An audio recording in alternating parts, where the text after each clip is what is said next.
The U.S. Arab Radio Network is proud to offer the Ray Hanania Show with veteran journalist Ray Hanania, the U.S. correspondent for the Arab News newspaper. U.S. Arab Radio broadcasts content Monday through Friday at 8 a.m. on WNZK AM 690 in Detroit, WDMV 700 in Washington, D.C., and simulcast through stations around the country. Programs will rerun from 5 till 6 p.m. Visit us on Facebook at U.S. Arab Radio, and we're also streaming live on Facebook.com/Arab News.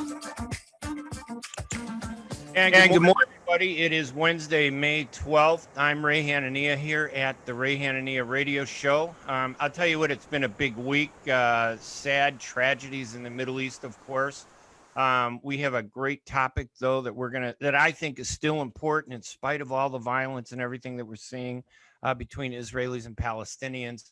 But I do want to point out, if you want more information on what's happening over there, visit arabnews.com. There's, this violence, the way it's being presented by the media is even the Biden administration trying to present it very one-sided, that like it's the Palestinians are provoking the violence. But the truth was it started in Sheikh Jarrah.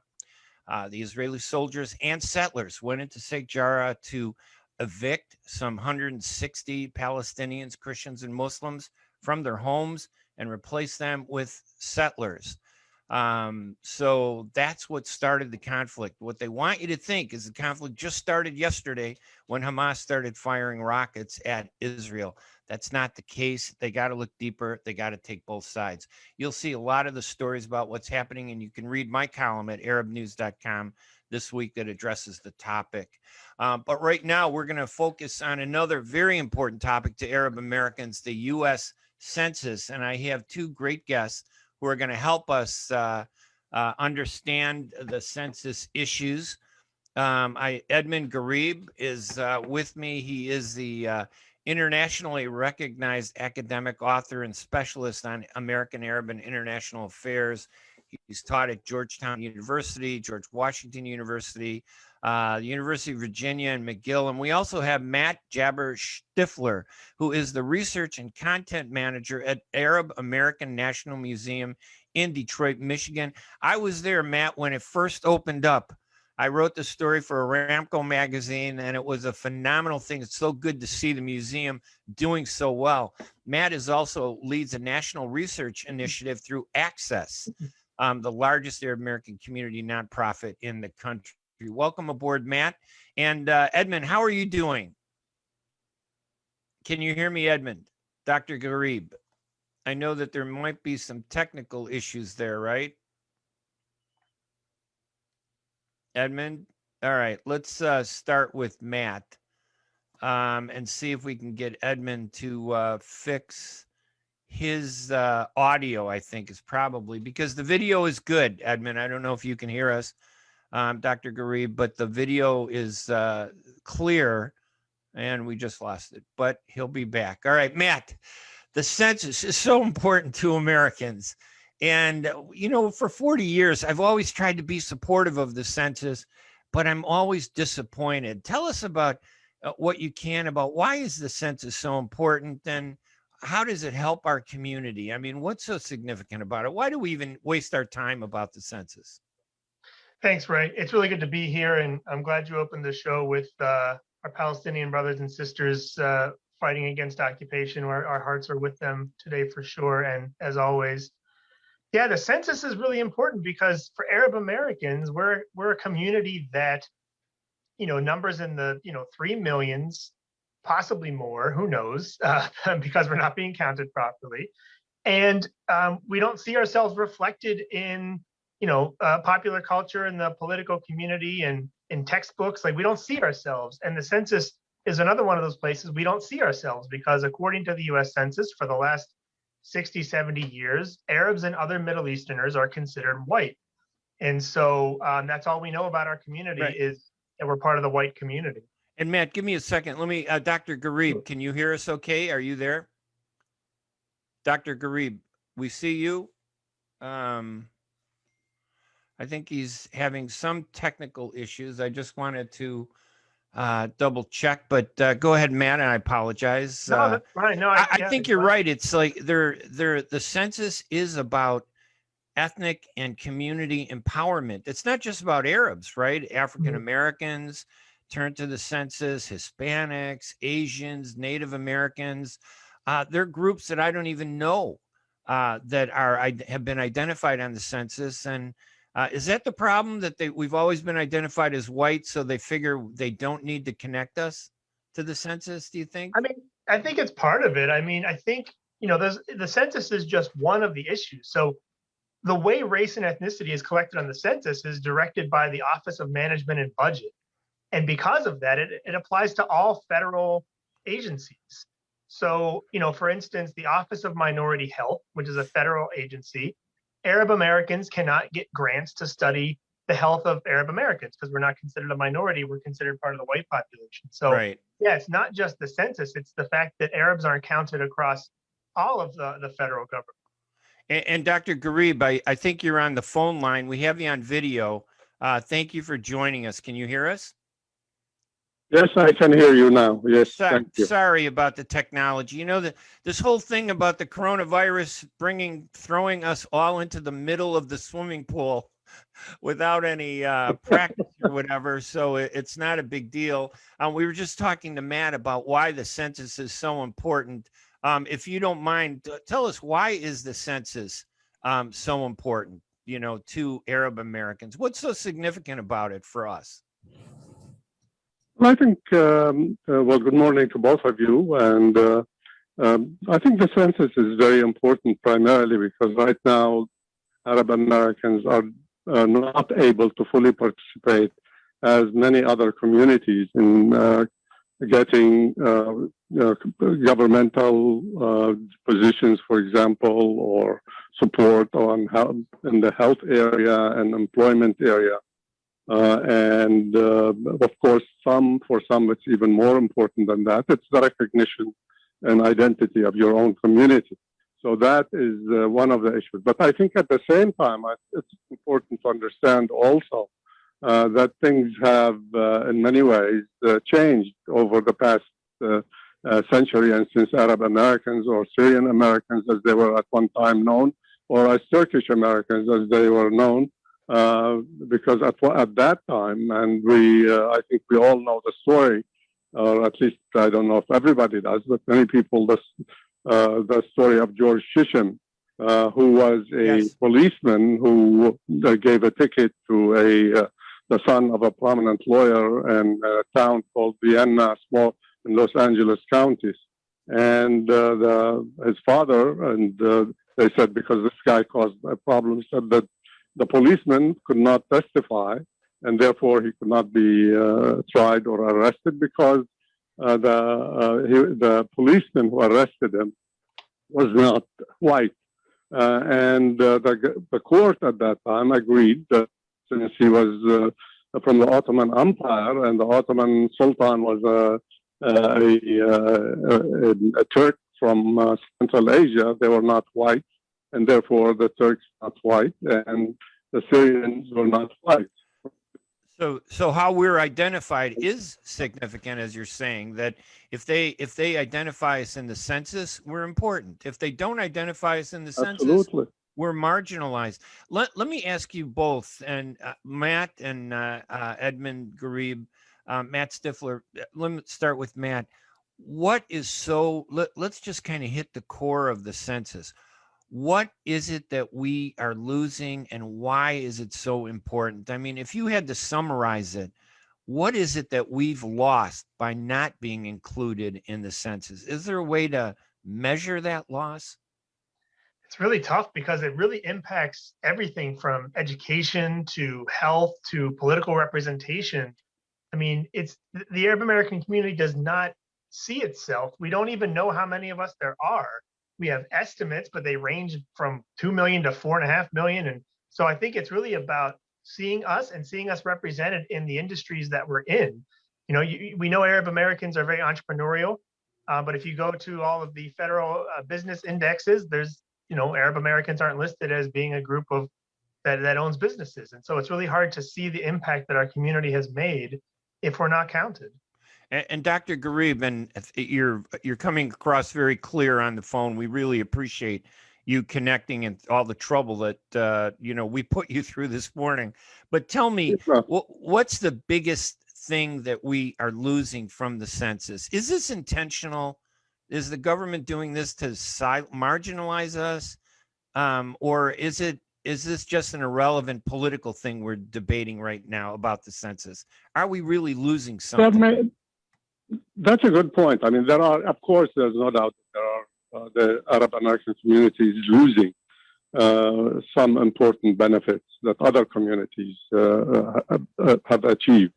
And Matt mentioned them, and I think that's a very clear point. The problem is, however, I think what may have been political at the time is maybe when the President Trump was there and we saw the ban on people from majority Muslim countries, that made it perhaps a little bit more difficult. Although when we take a look at the situation, we find even that when the ban was enforced, the first family to be affected was a Syrian American family that came to the U.S. and were turned back primarily after 4 years of trying to get a visas, and they had legitimate visas to get into the United States. But when it comes to people that may have been part of the problem, I think the problem is more complicated than that. I chaired a panel about 2 years ago, just before the census for the Ramallah Federation, and there were people from the Census Bureau who were in charge of this issue. There was someone from the State Department. There was also an Arab American activist who participated in this panel. And part of the problem also, it's not just that the government does not want people to have their own identity. Part of it also is that the community itself is divided. When it came to, for example, to Egyptians, to Nubians, they said we're not Arabs, we're Nubians, we're African. When it came to the Berbers to North Africans, many North Africans called themselves Berber. They said we are not Arab. Some Lebanese call themselves, and others as well, call themselves Phoenicians. And well, they may be Phoenicians, but Phoenicians are all that whole area is related to each other there. And there's been mixed marriages for thousands of years going on. And that's why you have Arabs who are very light-skinned, blonde almost, and you have Arabs who look African, black. You have Arab Americans, many who are brown. So basically the community itself was not united. The second thing that this person who was a State Department diplomat, an official, said that part of the problem, not enough applications. He said mainly the two communities that often perhaps apply within the Arab American community to get jobs for the State Department were mostly a small number of Lebanese and Egyptians. And they are the ones. So part of it is also the community itself does not participate. But that's where perhaps the idea of having the census, including a category, basically they tried to get the MENA, the Middle East, North Africa category. But then there were people who opposed that as well. Right. That left the Iranians said we don't want to be categorized with the other communities. So this is also a problem, in addition to the fact that sometimes maybe some political decisions are made. Yeah, and didn't Matt? And let me ask Matt that if you're familiar with the census forms, I remember that there were 10 different descriptions for Hispanics, Latinos, Chicanos. They had every kind of word there, and even African Americans were listed in many different ways. Asians were listed in many different ways. I know we come from 22 different Arab countries, and each country may have 10 different ethnic groups. So we're talking about an Arab American community that, as Dr. Ghareeb points out, is not, we're not one face. We're not cohesive. We share so much in culture. But still, is that really a problem, or is it that the system, I mean, because I think if the system wanted us, they would figure out a way to get us in. Do you think it's a system, or do you think it's us? No, absolutely. It's the system. In fact, the problem isn't even the census. The census wants to count our community accurately. The census is a bunch of, math and science and computer people that want to make sure we have an accurate count as the Constitution states. The problem is the Office of Management and Budget, which has not updated the way we collect race and ethnicity in this country since the mid-90s. So much has changed in our country around the way people identify themselves. Our country is much more diverse than it was 30 years ago, but the federal government doesn't want to do that. And I think we saw during the Trump administration why that is. The census is tied to political representation and redistricting. And we know that the census counts white people very well because of just the historical structural racism of our country. And it does not count people of color and immigrants very well. And because the census was trying to do that, the Trump administration kept putting up roadblocks. Oh, we're going to shorten the amount of time you have. We're going to change the rules. They did not want to see a larger non-white population counted. So the problem is not the census. The problem is with the federal government that sets the standards for how we collect race and ethnicity, which is extremely outdated and does not represent the way people see themselves in 2021. So it's the politics of the census that really is the problem. In other words, the everyday engineers and technicians, they don't care. They just want the numbers so they can figure out who is who and where is where and everything. But the politics wants it out. I'm going to say it goes way back before Trump, because as much as I think even Clinton pandered to us. I remember they reached out to us in the 70s. I remember they wanted me to, when I was a journalist at the Sun-Times, they wanted me to write stories about how they need Arabs to be counted. They wanted us to be counted. They just didn't want us to get a piece of the pie. What is that pie, Dr. Ghareeb, that we should be getting? Money, politics? You're a taxpayer, right? And Matt is a taxpayer, and I'm Absolutely. a taxpayer. We're not getting our taxes, are we, as Arabs? Absolutely, and that's a problem. I mean, at the one time, as I said, I agree with Matt and with what you are saying, that it's mostly political, and it varies at times from one administration to the other. I think part of the problem is also the community itself. We need, and what you're doing here today, for example, is very important to try to send this message, why this is significant for the people who identify themselves as Arab Americans, or think of themselves as people who came from Arab countries, because today it's much larger than people who came, the original wave of immigrants who came mainly Lebanon, Syria, Palestine, and then some Iraqis, and later some Yemenis. Now it's, but as you both pointed out, we are much more diverse. But at the same time, you, Ray, pointed to something that's extremely important. The identity of Arab Americans is partly also cultural. And that's why I think an effort like what you are doing, it's important to bring more information to the community so that the community becomes more active, more demanding of its rights. And these rights, as we were mentioned today, they cover a lot of areas, whether it's jobs, whether it's education, whether it's healthcare, in the area of healthcare, but also that it's important because of the politics as well, especially when it comes to foreign policy as well and what's going on in the region. And I think when the Arab Americans have a voice, they will have also more of a voice to influence the American foreign policy. So all of these things are extremely important. But for that to succeed, and this is what the man who was in charge of this panel, he was in charge of trying to get a category for Arab Americans, either as Arab Americans or as MENA, the Middle East, North Africa category.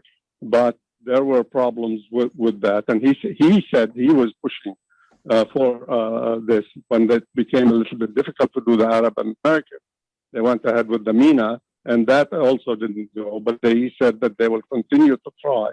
And now the next time that's going to happen is 2030. So basically, then the community needs to become involved, and Arab Americans who believe that this is important need to become involved, get their representatives also let them know, and they must organize.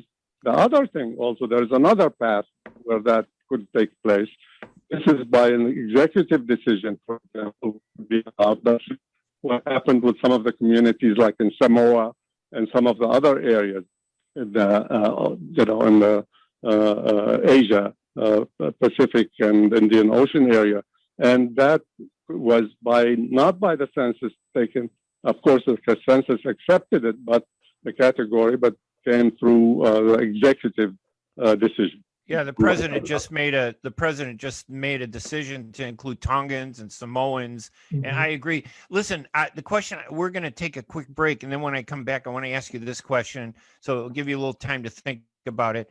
What should we have? What category should it be? Arab, or should it be MENA, Middle East, and North Africa, or should it be both? I have my view on it. I'm a radical, though, maybe, but I want to ask both of you guys, and I want to remind our listeners, we are talking with Dr. Edmund Ghareeb, an internationally recognized academic author and specialist on American, Arab, and international affairs, who's taught at many universities, including the American University, Georgetown University, George Washington University, all the places I wanted to go, but I couldn't get in. And we also have Matthew Jabber Stiffler, who is the research and content manager at the Arab American National Museum in Dearborn, Michigan. Matthew also leads a national research initiative through Access, the largest Arab American community nonprofit in the country, to secure better data about Arab American community. I'm Ray Hanania. We're going to take a quick break, and I'm going to remind you that after this segment 2, we're going to be talking with Katerina Katabashi, a Ukrainian-Palestinian journalist who reports on several topics, including crimes, the Crimea, Palestine, women's rights. She's been at the Arab News newspaper for over 2 years. She's going to talk about the significance of the Eid, what it all means. And also, we're going to talk briefly about the censorship that Arabs face on social media. I'm Ray Hanania. We're going to take a quick break. And when we come back, we'll return to the topic of the census with my guest, Dr. Edmund Ghareeb and Matthew Jabber Stiffler of the Arab Museum. I'm Ray Hanania. We'll be right back right after these messages. ArabNews.com, bringing you breaking news from across the Middle East and the latest on Arabs in America. Get inside the latest headlines with expert analysis and insights at ArabNews.com. Join over 5 million Facebook fans and over 10 million monthly readers. ArabNews.com, news that matters to you. While we've been staying safe at home, scientists have been on a journey. The destination, a COVID-19 vaccine. This journey began decades ago with research into other coronaviruses. Scientists built from there with months of research and development, cooperation with other experts worldwide, and clinical trials on tens of thousands of volunteers of diverse race, age, and health status. They arrived at a safe, effective vaccine, and hundreds of thousands in Michigan have already been vaccinated. But the next step is ours. We need to get the vaccine when we can. Keep wearing masks correctly and taking precautions until we reach our destination, freedom from COVID-19, and getting back to the lives we love. Discover the facts for yourself at michigan.gov/COVID vaccine. A message from the Michigan Department of Health and Human Services. Ziyad brand. Quality products from our family to yours. Ziyad Brothers Importing offers the finest quality products, including brands like Sultan, Kraft, Nestle, Hook, Rico Picon, Donna, and many more. Ask your retailer to carry these fine products because you deserve the very best. For more information, visit our website at www.ziyad.com. That's www.ziyad.com. Ziyad, quality products from our family to yours. Are your hands feeling numb? Do you feel pain opening up a jar, turning a key? Are you noticing that your elbow and your shoulder are becoming stiff? Or were you recently injured in your arm? Hello, I'm Dr. Albanjit Katranji, and at the Katranji Hand Center, which just recently opened down the street from the Somerset Mall, we can provide you with the latest in hand, wrist, elbow, and shoulder care. Visit us at www.katranjihandcenter.com to learn the latest techniques that we have to offer you, and I look forward to taking care of you. Visit us in Troy at 1565 West Big Beaver Road, Building F, or call Katranji Hand Center for an appointment at 248-869-4263. That's 248-869-4263.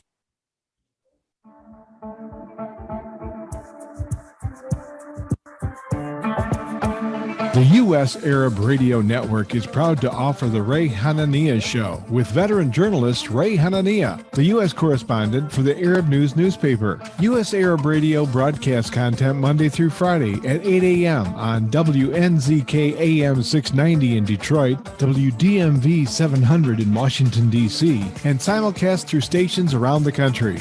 Programs will rerun from 5 till 6 p.m. Visit us on Facebook at U.S. Arab Radio, and we're also streaming live on facebook.com/Arab News. And welcome back to the Ray Hanania radio show here at WNZK AM 690 in Detroit, Michigan, the greater Detroit region, and also on WDMV AM 700 radio in Washington, D.C., and also live on Facebook at news.com at facebook.com/Arab News. There's just too much technology. Life was so simple when it was just the phone or you had to go to the studio. On with me this morning are Dr. Edmund Ghareeb and also Matt Stiffler. Matt, what do you think? Arab or MENA or both, or is there another category? How should we be identified?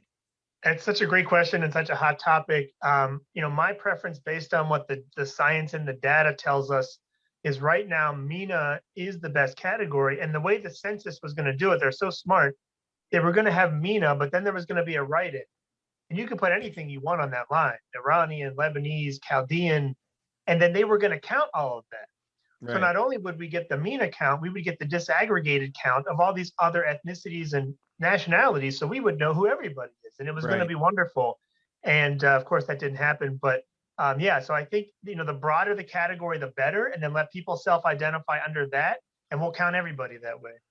And I know that Dr. Ghareeb, I think we lost Dr. Ghareeb. Hopefully he'll call back in. I'm back. Oh, there you are. Thank you, Dr. Ghareeb. We lost your image, but that's okay. We got your voice and your intelligence and your input. That's the most important. Well, thank you. You're very kind. No, thank you. So which do you think, Arab or MENA, or a different category? Which one do you think we should have, or all? I agree with what Matt was saying. I think the broader the category, MENA might be a better one, primarily because many people, that includes people in the Middle East, the eastern part of the Arab world of West Asia, and it includes North Africa as well, because many of these people have many common issues. They have the same culture. Many of them even are ethnically, historically related.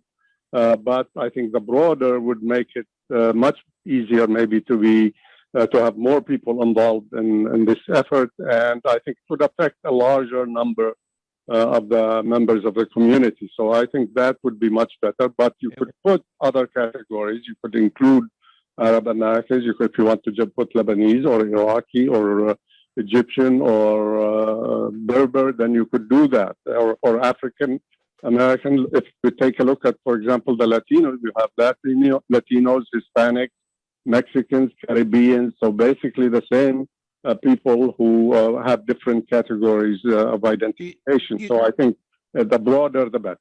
Do you guys think that there is a kind of inherent discrimination against us Arabs, that they don't like the word Arab? It's a 4-letter word, to use the analogy in terms of how Americans view us. They don't see us in a positive way. I think we have to take some of the responsibility for that. But when people dislike us so much, and yet we've done so much for this country. We've served in the military. We can go back to the Civil War.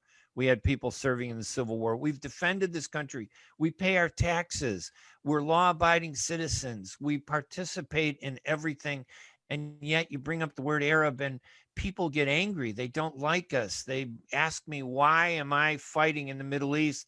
And I'm looking at them going, why are you asking me about the Middle East? Ask me about the south side of Chicago. How come in Hispanics? This Hispanic community is a great example of what they got and we didn't. Chicago has 2 big concentrations of Hispanics, one on the north side, one on the south side. Because of the census, they were able to see that concentration. They created a congressional district by connecting the 2 circles, one on the north side, one on the south side with a little umbilical cord. It's the weirdest congressional district, but they did it. And they elected a Hispanic, Latino congressman who was representative of Hispanic needs. What, that's what we're missing, right? This ability to bring our community. We don't even know where we're at, do we? How many we are. Yeah, let me give a really quick example about why that's important. So in Southeast Michigan, Access, the largest Arab American community nonprofit, has given 20,000 doses of the COVID vaccine in the last few weeks. And if you go on to the Michigan State vaccine dashboard, and it takes some work, but you can find this information. It says that Access, of those 20,000 doses, 2 were Arab. Because that's just the way. It's very difficult to get Arabs identified in any of this data. And so it looks like only 2 Arabs were vaccinated by Access, and not what was more likely, 15,000. And it's so important to you at the Arab Museum and at Access in terms of funding. They have, I don't know, $80 billion that is distributed to ethnic groups that are identified in the census. We're missing out on all that, aren't we, Dr. Ghareeb? I mean, this is money that we put in. We should be getting it, right, to do whatever we need to do. Absolutely. Yeah, I mean, this is getting the funding for the community to help members of the community, especially the elderly, for example, as Matt was talking about what's happening now with the vaccination. But I think Access itself is a very important example, because there was organization, the community, of what's possible. Of course, it's as always a small number who begin this, the effort, but then they also get support from the community. And Access is probably one of the best examples where people in the community organized and were able to gain support from the local government and mission recognition, as well as the financial support. And I think that's what is needed. This is a point that you mentioned earlier, Ray, and that's the need for the community, because the community itself needs to become much more aware, better organized, more active, more involved. So we lose political clout by not being included. We lose federal funding, which is our tax money that's supposed to come back to us. But don't we also lose a sense of pride? I have no idea how many Arabs there are. They keep telling me 1.3 million in the United States. And I know it's more than 5 million because I know my family. I must have 1 million relatives just in Chicago. So I know they're not being counted. But that pride is probably the worst part of it, that we're not important, that we're blended with everybody else. Isn't why I just don't get why our community can't rally together for the bigger picture and then say, okay, let's work as one group and then make sure that everybody is fairly represented. Is this because we bring home our issues from the Middle East and we bring it to the United States and we go, things were tough there, we can never change anything? I don't know. What do we do, Matt? Yeah, I mean, I think you hit the nail on the head earlier. Arab has been a dirty word in the U.S. for a long time because of the lack of education about who Arabs are and the representations. And so some groups, when they immigrate here, disidentify with the term Arab because they see that that's not a positive thing in the U.S. And so, yeah, it's hard to reclaim that sense. So Arab becomes a limiting term in the U.S. where, in the Arab world, it might be a much broader category. And so here, Arab sort of becomes much more finite. And, at the Arab American National Museum, we're working to let everyone see that, okay, Arab might not be the main way you identify, but you need to see yourself as part of this larger history, because that's the only way we're going to make people understand who we are. And so I think that's a big part of it. And doesn't it make it easy for people to discriminate against us if the census doesn't identify us, if the government doesn't identify us? Why should the news media identify us accurately or include us? We have to fight to get into the media. It's been a little better in recent years than it was, when I got in 40 years ago. But, if nobody recognizes us, it makes it easy for people to discriminate against us, doesn't it, Dr. Ghareeb? Absolutely. And you and I have worked also in the area of the media. I did a book which had focused on media coverage the Arab world and Arab issues. And I interviewed many of the best known American journalists, as well as a number of contributors who wrote articles. And clearly, many of them admitted even that there was imbalance in the way the media covered issues related to Arabs, and that affects also Arab Americans. But part of the problem also is that the communities themselves, that's why I say it's important for the Arab American community to become active, because many people still identify themselves also with what's going on back home, and they don't participate in American politics. They don't try to build bridges towards other communities. We're seeing much so than we had in the past, and that's why it's important to get people involved. Also, many people come from the background of in countries which are authoritarian, dictatorial sometimes, and they are afraid of politics. They're afraid of becoming involved in government. That's also, especially for the first wave of immigrants, so they don't become involved. They prefer to have more stability or also a problem. But I think it's essential. The United States, while the things are also changing even here, but even the United States is demand your rights and work to achieve your rights. We saw that with many different communities. All right, and listen, we're kind of extremely important. We're at the end of the segment, but I just want to ask both of you, both guests, how, Dr. Ghareeb, we'll start with you. How can people get more information about your writings? Is there a website where people can go to get your books? Because I always want to support Arab Americans, even though the world around us doesn't support us. I definitely want to support us. So where would they go to get your books, Dr. Ghareeb? Well, basically, they would have to go to online, and they are mentioned. They are in several, the book, Amazon has a number of these books.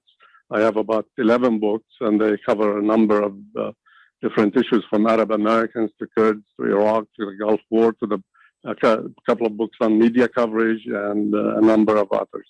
All right, great. And Matt, the Arab Museum, is that the best? What's the website for them?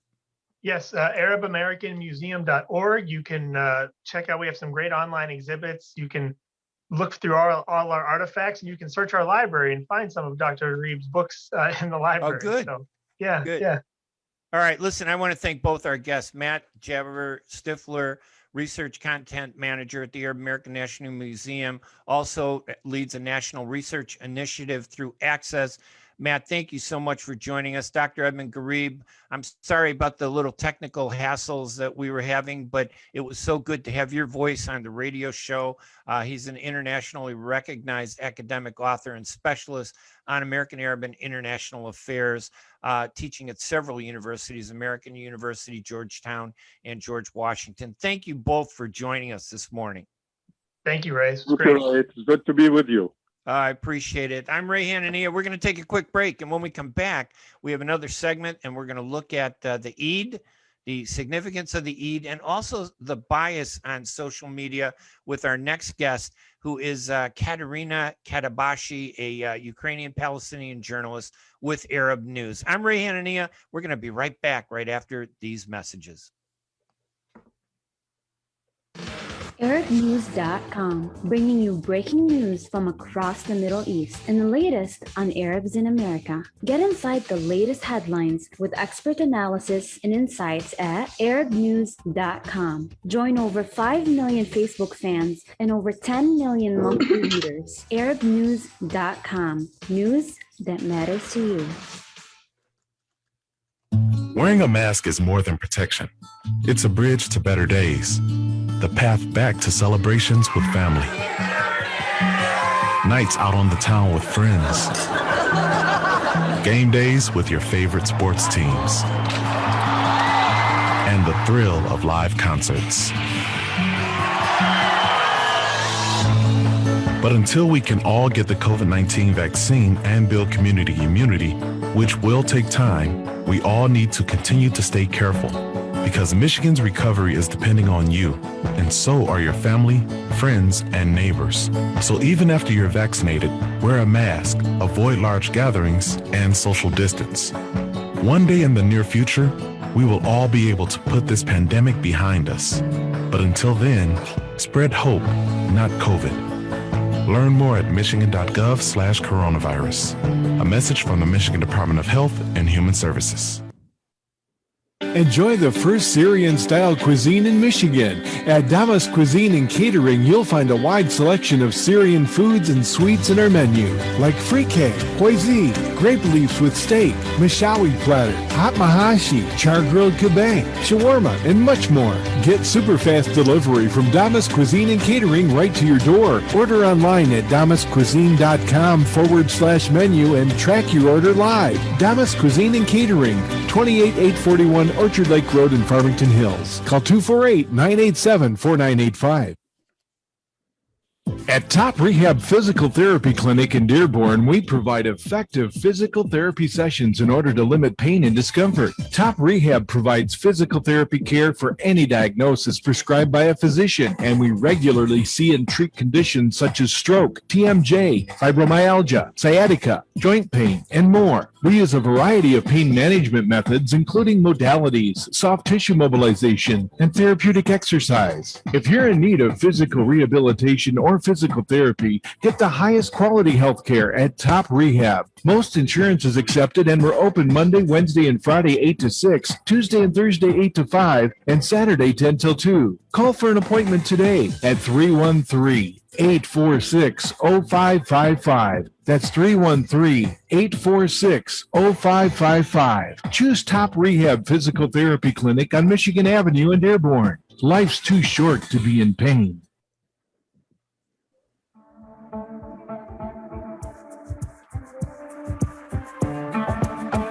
The U.S. Arab Radio Network is proud to offer the Ray Hanania Show with veteran journalist Ray Hanania, the U.S. correspondent for the Arab News newspaper. U.S. Arab Radio broadcasts content Monday through Friday at 8 a.m. on WNZK AM 690 in Detroit, WDMV 700 in Washington, D.C., and simulcast through stations around the country. Programs will rerun from 5 till 6 p.m. Visit us on Facebook at U.S. Arab Radio, and we're also streaming live on facebook.com/Arab News. And welcome back to the Ray Hanania Show. I am Ray Hanania, and it is, of course, the 12th of May, 2021, and we're on our segment 2 with our guest, Katerina Katabashi, a Ukrainian-Palestinian journalist who reports on many topics, including Crimea, Palestine, and women's rights. And I'm always, coming from the Arab world, I am always so proud of women who get involved in these professions that are always considered male professions. It's so good to see a woman's perspective and professionalism when it comes to important stories like this. We have 2 topics that we're going to talk about. One is the significance of the Eid and Ramadan, and the other one is some stories that Katerina wrote about discrimination and censorship on social media. Katerina, welcome to the program this morning. Thank you, Ray. Thank you for the invite. Oh, absolutely. I'm so happy to have you on here. Tell us a little bit about the significance of the Eid and Ramadan. We're at the end of Ramadan, correct? And now we're in the Eid period. Explain all that for us. What's the significance to non-Muslims like myself?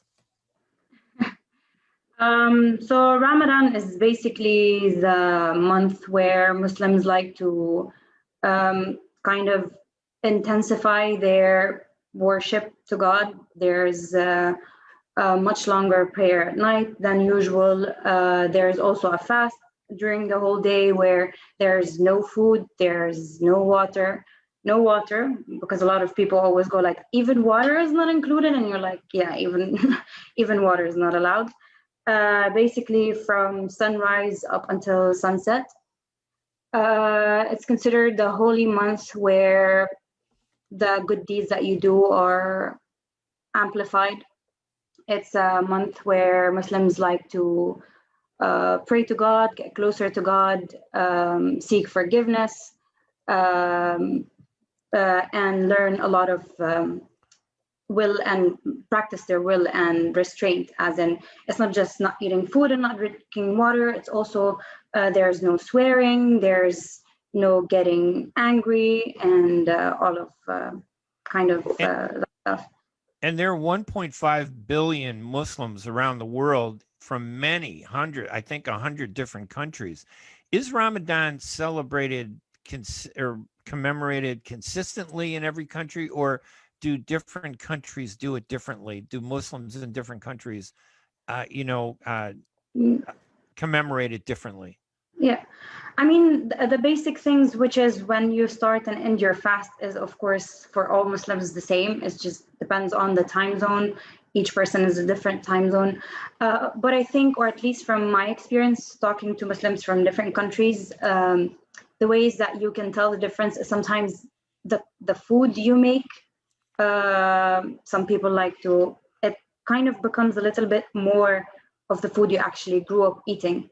For example, if you're Palestinian or Syrian or from the Levant, you make even more Levantine food and stuff like that. But then in general, I think more or less from what I've seen, it's that I would actually say it's the Eid that gets commemorated differently, because Ramadan is more about specific things that are set out by religion of what you're going to do and what you're not going to do. And tell us about the Eids, because it's a period of holiday, correct?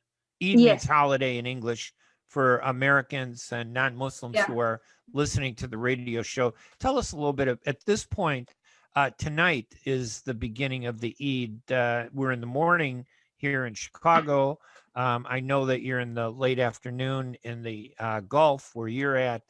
Tell us a little bit about this Eid, this transition now from Ramadan to the Eid period. So it's basically, it starts with Eid prayer at the first morning of the Eid. And then Muslims are celebrating that they've just finished a whole month of worship and a month of fasting.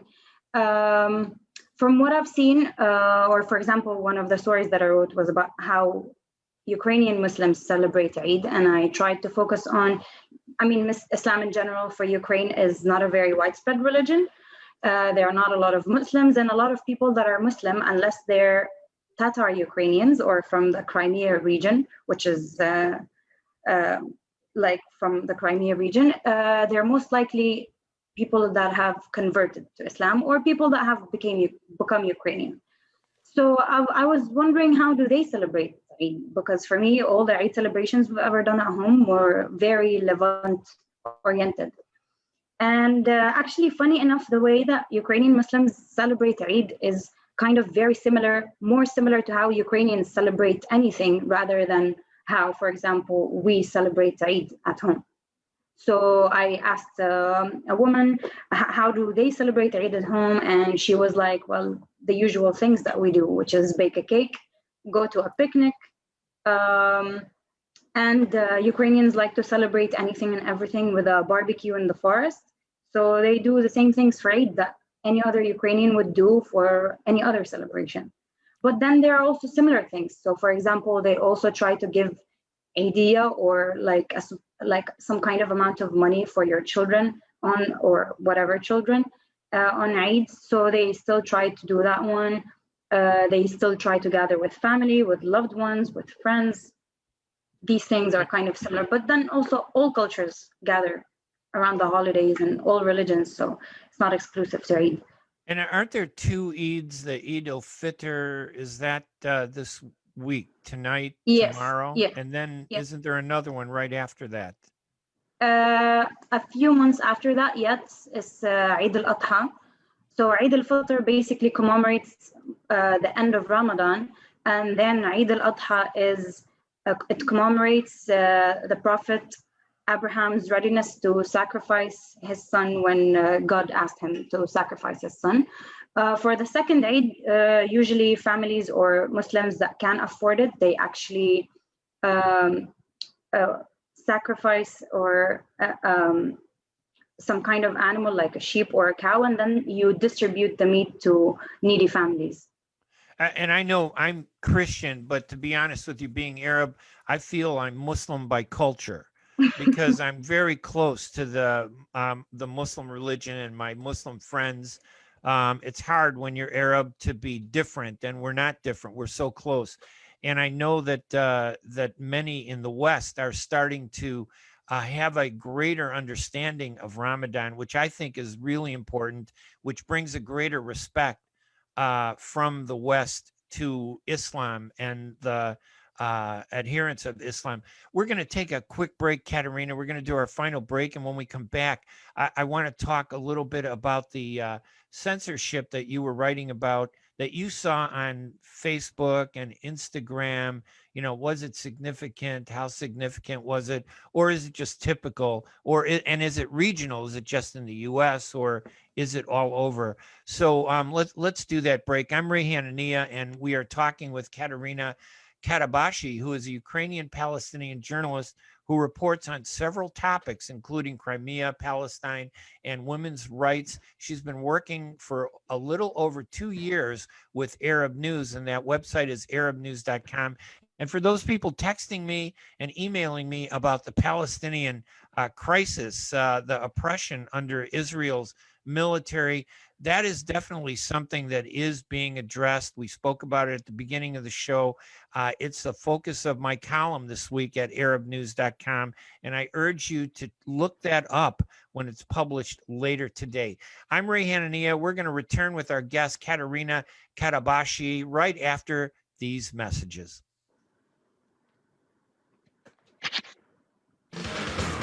ArabNews.com, bringing you breaking news from across the Middle East and the latest on Arabs in America. Get inside the latest headlines with expert analysis and insights at ArabNews.com.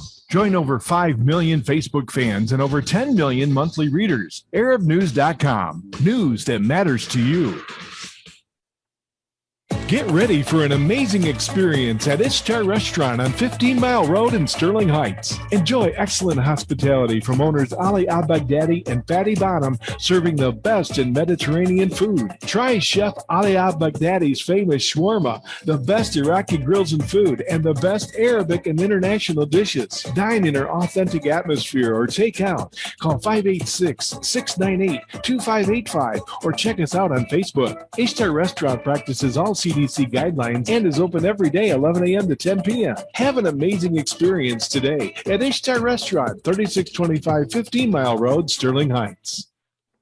Life is a nonprofit charity that's provided humanitarian aid and development to people and communities for over 25 years, regardless of race, color, religion, or cultural background. When disaster occurs here or around the world, Life for Relief and Development rushes in to provide food, medical aid, and shelter to those in need.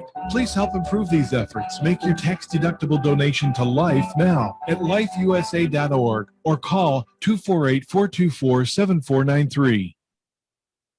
When you're looking for the best in optical care, Dr. Imad Nakash is your doctor to see. With years of experience and thousands of successful procedures performed, you can trust your eyes to Dr. Imad Nakash. See Dr. Imad Nakash and his professional staff for your eye care needs. There's 2 locations to serve you. In Hazel Park, call 248-336-3937. 248-336-3937. In Rochester Hills, call 248-299-3937. That's 248-299-3937.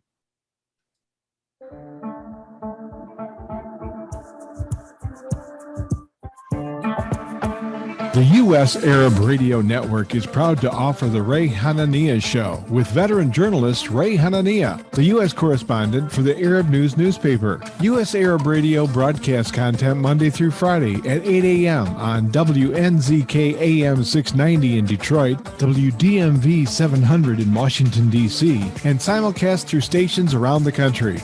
Programs will rerun from 5 till 6 p.m. Visit us on Facebook at U.S. Arab Radio, and we're also streaming live on facebook.com/Arab News.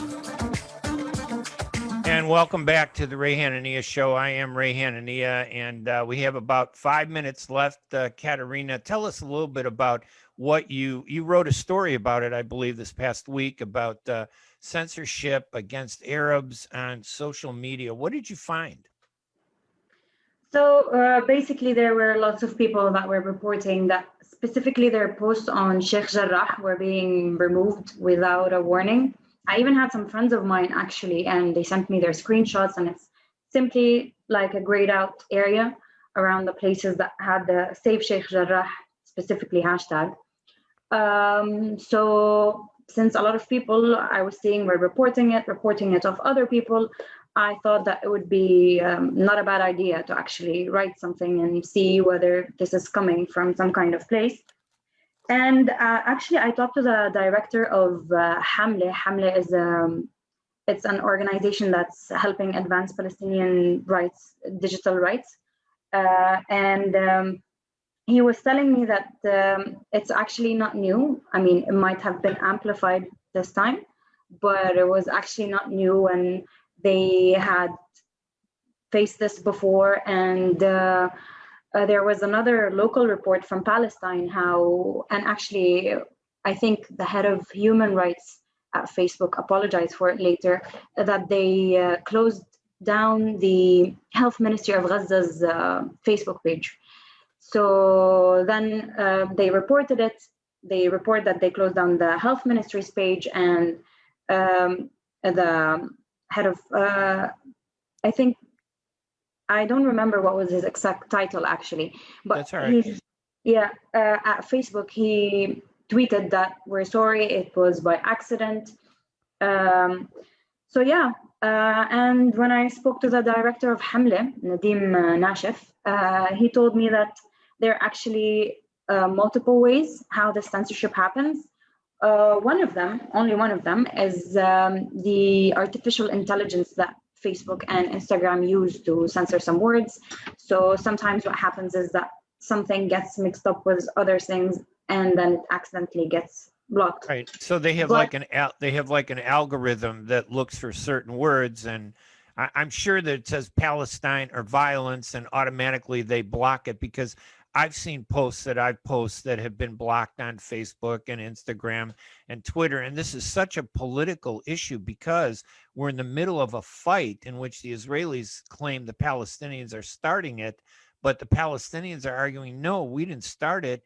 It started when the Israelis were oppressing the Palestinian civilians in Sheikh Jarrah. So when you delete and censor posts about Sheikh Jarrah, it almost feeds into that political bias that tries to shift the issue to the other side. Is this censorship that you see on Instagram, Facebook? Was it across the media, Twitter, all of them? Mainly the one I reported was Facebook and Instagram, Right. But some people were, while I was looking for information, I saw some people report that they were also blocked off Twitter. And sometimes some things were taken down from YouTube. All right. Katerina, and you write regularly for Arab News, and for our listeners, I urge them to go to arabnews.com and look up Katerina's writing, Katerina Katabashi, Ukrainian Palestinian journalist. We're at the end of the show real quick. And I tell you, I wish one day, we'll have a radio show in America that's 5 hours instead of just 1 hour. So I can sit there and go through all the interesting facts that we really should be told about and know. But Katerina, thank you for joining us this morning. I really appreciate it. Thank you. Thank you, Ray, for the invite. I really appreciate it too. You're welcome. We'll be looking for your stories at arabnews.com. I'm Ray Hanania. I want to thank everybody for joining us here at the Ray Hanania Show. If you go to facebook.com/Arab News, you'll be able to see the entire interview from this morning. I want to thank all of our guests, including Dr. Edmund Ghareeb, and also Matthew, who is a scholar, and Matthew Jabber Stiffler, who is a research and content manager at the Arab American National Museum and at Access. Thank everybody at the WNZK and WDMV and for all your support. I'm Ray Hanania. We'll see you next Wednesday at 8 a.m. EST time here at the Ray Hanania Show. Have a great week, everybody. Bye-bye.